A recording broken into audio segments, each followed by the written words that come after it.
Merci, Monsieur le maire, mes chers collègues. Paris est une ville de brassage, une ville-monde. Son histoire et sa population sont profondément marquées par la présence des personnes d'origine étrangère qui y ont trouvé refuge.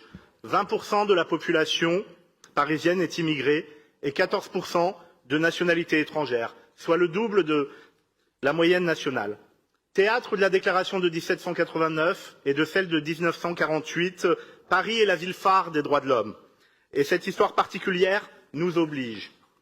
Ville symbole du vivre ensemble et de l'idéal de tolérance et d'inclusion, nous ne pouvons pas tolérer de discrimination. Dans un contexte national de montée des discriminations et des discours de haine, dans une France où un candidat aux plus hautes fonctions se permet de désigner les étrangers comme bouc émissaire de tous les maux et de théoriser l'inégalité des sexes, l'infériorité des femmes. Dans un contexte social de montée des inégalités, nous devons plus que jamais investir dans les politiques d'égalité. Les questions d'égalité sociale et territoriale à Paris sont loin d'être des questions anodines ou théoriques.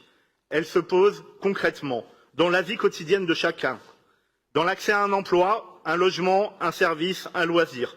C'est pourquoi elles sont traitées dans une démarche globale et réflexive. Paris s'engage pour l'égalité comme employeur, mais aussi auprès du public qui s'adresse à ses services. Paris s'engage pour diffuser une culture de l'égalité pour toutes les Parisiennes et tous les Parisiens.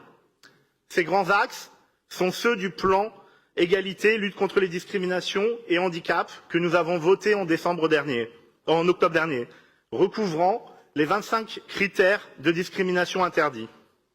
Ce plan permet de sensibiliser le grand public aux droits humains, à l'existence de discrimination et à leur pénalisation, que celle-ci soit de nature raciste, sexiste ou LGBTQI-phobe. Le dispositif Collège pour l'égalité, que je salue, permet aux associations d'intervenir dans les collèges pour former les adolescents à l'égalité de traitement, la déconstruction des préjugés, en articulant l'égalité filles-garçons et la prévention et la lutte contre les discriminations. La ville a ainsi initié une démarche globale en faveur de l'égalité femmes-hommes, approche qui est complétée dans ce budget par une démarche de budget sensible au genre. Ce budget vise à systématiser la prise en compte de l'égalité dans la conception et la mise en œuvre de nos politiques publiques et permet d'engager une véritable évaluation des dépenses selon leurs impacts. Enfin, Anne-Claire Boux et Jean-Luc Romero-Michel ont porté avec brio une mission autour de la promesse républicaine, ce qui dit le caractère structurant de cette politique d'égalité au sein de notre vision pour Paris. Pour soutenir nos ambitions en la matière en 2022, je voudrais saluer l'effort conséquent réalisé au niveau de ce budget, tant pour permettre de financer les politiques de promotion de l'égalité, avec un budget d'1,3 million d'euros, que pour la lutte contre les discriminations, avec un budget de 1,8 million d'euros. Le budget 2022 permettra également de financer les dispositifs de solidarité pour accompagner les plus fragiles qui subissent de plein fouet la crise sociale et économique, de créer une direction de la santé publique et une direction de la transition écologique qui seront mieux à même de répondre aux défis posés par les inégalités sociales de santé dans ce contexte de changement climatique.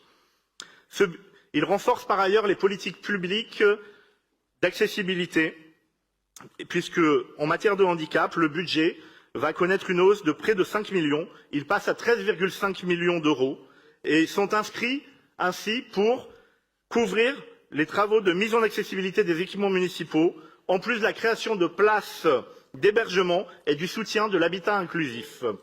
Dans cette démarche cofinancée par la Caisse nationale de solidarité pour l'autonomie.